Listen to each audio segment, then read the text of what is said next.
की जय मसीह की, जय मसीह की। आज हम पवित्र बाइबल से पढ़ेंगे नया नियम से, और जो 1 नंबर से चालू होगा इसमें हम मसीह के बारे में जानने की कोशिश करेंगे।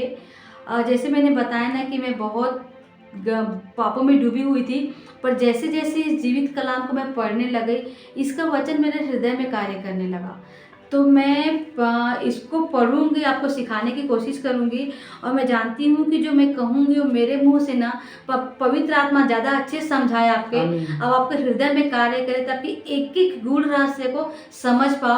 और जैसे पवित्र आत्मा ने मुझे मदद की मेरे उस सब गंदगी कामों से निकालने के लिए, मैं खुद अब आपसे मांगती हूँ कि ये वचन आपके हृदय में भी कार्य करे और हर गंदगी पाप से आप निकलो, और जैसे यीशु मसीह पवित्र थे हम वैसे बनते जाएंगे। तो अपन मत्ती से पढ़ेंगे।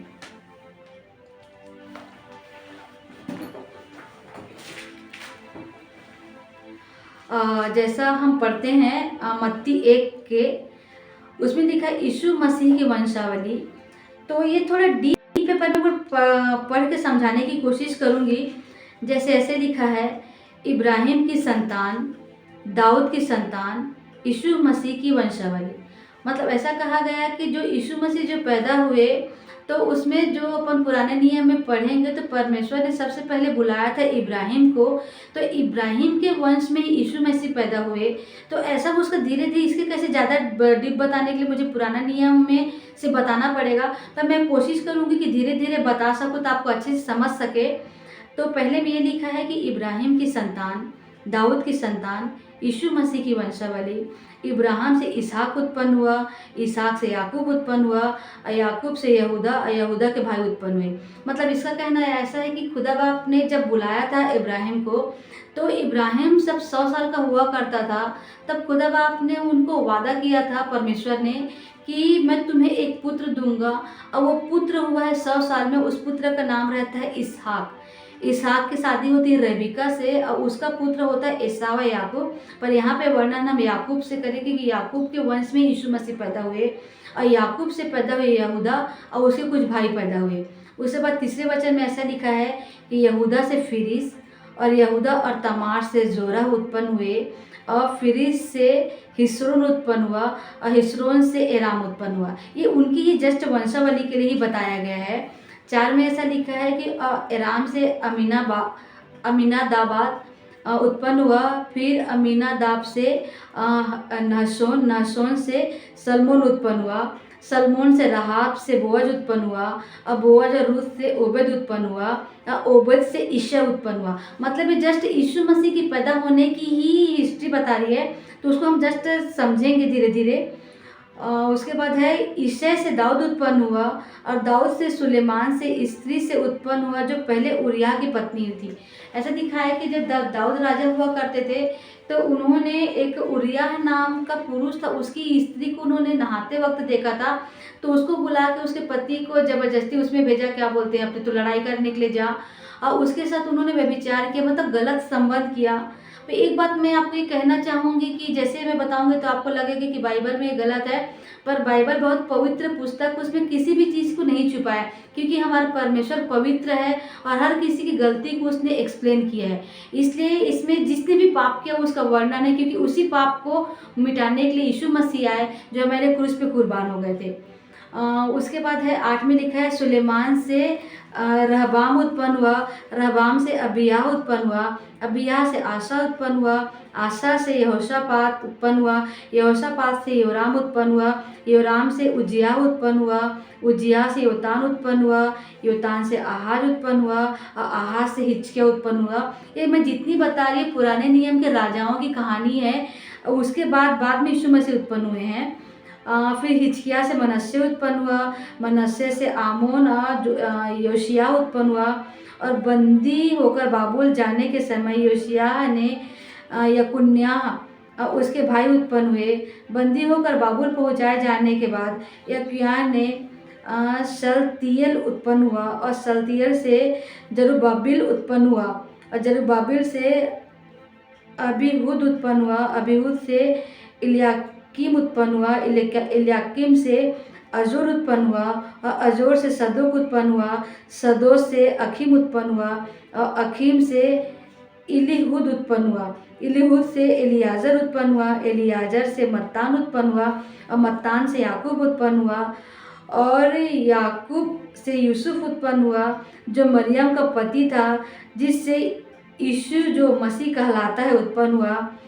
इब्राहिम से दाऊद तक सब 14 पीढ़ी हुई और दाऊद से बाबुल को बंदी होकर पहुंचाए जाने तक 14 पीढ़ी और बंदी होकर बाबुल को पहुंचाए जाने के समय से लेकर मसीह तक 14 पीढ़ी हुई। मतलब इसमें ये बताया गया कि खुदा बाप जो परमेश्वर ने चुना था इब्राहिम से, तो इब्राहिम से आते आते आया है दाऊद और दाऊद में ही ये बताया गया है कि दाऊद तक को 14 पीढ़ी हुई थी और 14 पीढ़ी से ऐसा था कि पुराने नियम में कि हर, जैसे ये नहीं बोल सकते कि हम नया नियम पढ़ते हैं तो सिर्फ नया नियम ही यूज़फुल है। पुराने नियम का हर एक चैप्टर यीशु मसीह का ब्लूप्रिंट था और नए नियम में खुदा बाप ने यीशु मसीह को साक्षात पैदा कर दिया है। इसका मतलब ये नहीं कि हमको पुराना नियम नहीं पढ़ना चाहिए। यदि हम नया नियम पढ़ लेते हैं तो मैं कोशिश करूँगी कि आपको पुराना नियम भी पढ़ाऊँ ताकि आप यीशु मसीह परमेश्वर के मोहब्बत को, उस प्यार को हम अच्छी तरीके से समझ सकें। तो अभी हम पढ़ेंगे 18 से, जिसमें बताया गया कि यीशु मसीह के लिए कैसे स्वर्गदूत आए और उनकी माता मरियम से मिले। तो मैं 18 से पढ़ती हूँ। अब यीशु मसीह का जन्म इस प्रकार से हुआ कि जब उसकी माता मरियम की मंगनी यूसुफ से हो गई तो उनके इकट्ठे होने से पहले वह पवित्र आत्मा की ओर से गर्भवती पाई गई। मतलब ये दिखाया गया है कि यूसुफ और मरियम कि दोनों की सगाई हो चुकी थी, पर उनका कोई शारीरिक संबंध नहीं हुआ करता था। पर ऐसा था कि परमेश्वर ने मरियम को इसलिए चुना क्योंकि वो बहुत प्रभु की बहुत बड़ी दासी हुआ करती थी और परमेश्वर चाहते थे कि अपने पुत्र को पृथ्वी पे लाए, पर उसके लिए देखना था कि कोई इस पर्सन को तो ना चुनो जो कोई पाप किया होगा। पर परमेश्वर ने देखा कि मरियम कई साल से परमेश्वर की भक्त थी, तो चाहते थे कि उसके उस भक्त का मैं क्या उसको मतलब क्या फल दूँ। तो परमेश्वर की ये इच्छा हुई कि उन्होंने सोचा कि मरियम तू इतनी पवित्र है, मैं अपने पुत्र को तेरे द्वारा उत्पन्न करना चाहता हूँ। तो इसके लिए जो मरियम को परमेश्वर ने चुना, इसे मरियम की बहुत बड़ी मेहनत है कि खुदा बाप से कभी अलग नहीं हुई, दिन भर खुदा बाप के चरणों में बैठती थी। अब खुदा बाप का अनुग्रह उस पर हुआ कि कितनी बड़ी बात है कि मरियम ने परमेश्वर के इकलौते पुत्र यीशु मसीह को जन्म दिया। तो इसका वर्णन ऐसा दिया गया है, जब 19 में पढ़ते हैं, सो उसके पति यूसुफ ने जो धर्मी था उसे बदनाम करना नहीं चाहता था, उसे चुपके से त्याग देने की मनसा की। मतलब जब मरियम का जब पेट निकलने लग गया था तब यूसुफ को पता चल गया था कि ये तो माँ बनने वाली है, पर अब वो सोचे कि मैं क्यों तकलीफ दूँ, इसलिए सोचा उन्होंने इससे अच्छा मैं इनसे त्याग देता हूँ ताकि बदनामी ना हो।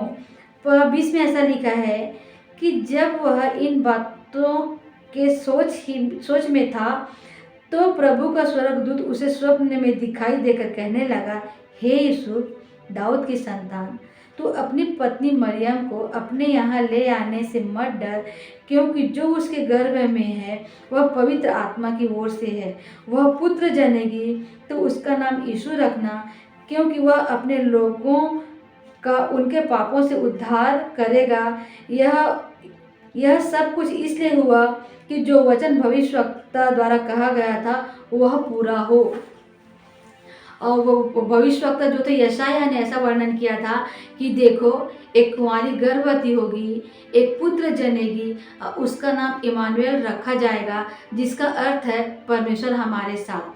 सो यूसुफ नींद से जागकर प्रभु की दूत की आज्ञा अनुसार अपनी पत्नी को अपने यहाँ ले आया। जब तक वह पुत्र न जनी तब तक वह उसके पास न गया और उसने उसका नाम यीशु रखा। जो जैसे मैंने पढ़ा उसका मैं बताना चाहूँगी कि जब यूसुफ को पता चला कि जो उसकी जो मंगेतर है मरियम वो गर्भवती हो गई है, तो यूसुफ ये चाहते थे कि बदनामी ना हो और मैं उसको त्याग दूँ। पर कैसे है कि खुदा बाप मनों को जांचने वाला परमेश्वर है। जब यूसुफ ये सोच ही रहा था तो परमेश्वर का स्वर्गदूत जिसका नाम जिब्राइल है वो आया और आके यूसुफ को बोलता है कि जो जो तेरी मंगेतर है, जो माँ बनने वाली है, वो पवित्र आत्मा मतलब परमेश्वर की तरफ से माँ बनने वाली है। और जो वो एक पुत्र जनेगी, उसका नाम तू यीशु रखना। यीशु का नाम वो है परमेश्वर हमारे साथ है। और जिस भविष्यवक्ता का जिसने वर्णन किया, उनका नाम यशायाह है। यीशु मसीह के पैदा होने से 400 साल, 400 से 500 साल पहले उन्होंने यीशु मसीह का वर्णन कह दिया था। मतलब हम आज जो इस पवित्र बाइबल में जो हम यीशु मसीह के बारे में जो पढ़ रहे हैं, वो अभी के नहीं, उनका वर्णन अनंत काल से होता आया है। और परमेश्वर को पता था कि उनकी जो प्रजा वो मतलब पापों में डूबे जा रही है। और परमेश्वर को चिंता थी कि मैं अपने बच्चों को कैसे बताऊंगा। इसलिए उन्होंने अपनी दासी को देखा जो माता मरियम थी। परमेश्वर उससे इतना प्रसन्न हुए कि मैं अपने पुत्र को तेरे द्वारा ही उत्पन्न करूंगी, कि तू इससे मेरे इस कदर मुझसे मोहब्बत करती, इस कदर तू मुझसे प्यार करती, तो तेरे उस प्यार का फल मुझे भी तो देना चाहिए। इसलिए परमेश्वर ने माता मरियम को चुना और माता मरियम माँ बनने वाली रही। पर यीशु पे ही चाहता था कि हम अलग हो जाए। पर तारीफ करती हूँ कि जिब्राइल ने उनको बताया कि तेरी बीवी पापी नहीं है, कोई व्यभिचार का पुत्र नहीं है या किसी दूसरे पुरुष का पुत्र नहीं है।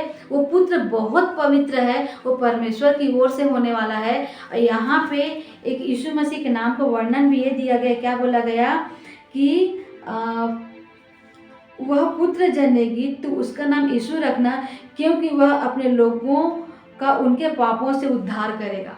उद्धार करेगा का मतलब ये रहता है कि जब यीशु मसीह आए तब पूरी दुनिया पाप में थी। तब उस समय जैसे जो पुरानी उसमें बताते हैं पुराने नियम में, उस समय पापों की सजा के लिए उनको क्रूस पे चढ़ाया जाता था। पर यीशु मसीह निर्दोष, निष्पाप, निष्कलंक होके वो हम सब के पापों के लिए क्रूस पे कुर्बान हो गए। यदि हम यीशु मसीह का वर्णन जब करेंगे, शायद मैं बोलूँगी तो आप इसको शायद ना मानो, पर आज हम जो जिसमें जी रहे हैं, इसको एडी बोलते हैं, एनो डोमिनी, मतलब इसका मतलब होता है कि प्रभु का समय। मतलब आप शायद इतिहास आपने पढ़ा होगा, तो कभी पढ़ा होगा ईसवी सन। ईसवी सन मतलब ईसवी पूर्व, ईसवी सन मतलब ईसा मसीह के जन्म के पहले और ईसा मसीह के जन्म के बाद। यीशु मसीह कोई पौराणिक कथा नहीं है जो हमने यूं ही सुन लिया, पर यीशु मसीह के एक एक वर्णन बाइबल में लिखित लिखा है। यदि आप पढ़ोगे तो साक्षात आपको मिलेगा। और यदि खुदा आपको अभिषेक करे तो आप इज़राइल में जाके देख के आओ कि यीशु मसीह कहाँ पे चले, कहाँ पे उनका कब्र था। तो इसका जो मतलब बताया गया ना, उद्धार, मतलब परमेश्वर को पहले से पता था कि सृष्टि पूरी पाप में जाते जा रही है, उसके लिए मुझे कुछ तो करना पड़ेगा। और इसके लिए यदि मानिए कि इसका यही भी बताना चाहूँगी मैं कि यदि यीशु और माता मरियम का संबंध हो जाता था तो शायद वो पाप हो जाता था, पर शायद यीशु मसीह पवित्र नहीं हुआ करते थे। इसीलिए परमेश्वर ने अपने पुत्र को पवित्र रखने के लिए माता मरियम के पास पवित्र आत्मा को भेजा। और पवित्र आत्मा का सामर्थ्य उतरा माता मरियम पे और वो गर्भवती हुई, इसलिए वो बच्चा पवित्र था। और हम सब के पापों के लिए आज से, जैसे हम कब जी रहे, आज हम 2025 में जी रहे ना, तो 2025 साल पहले यीशु मसीह क्रूस पे कुर्बान हो गए, जब हम पापी ही हुआ करते थे। आज मेरी उम्र 40 से 41 साल की हो रही है। मैं भी पिछले 40 साल से भी समझ लीजिए पिछले 2-3 साल से यीशु मसीह को जान रही हूँ।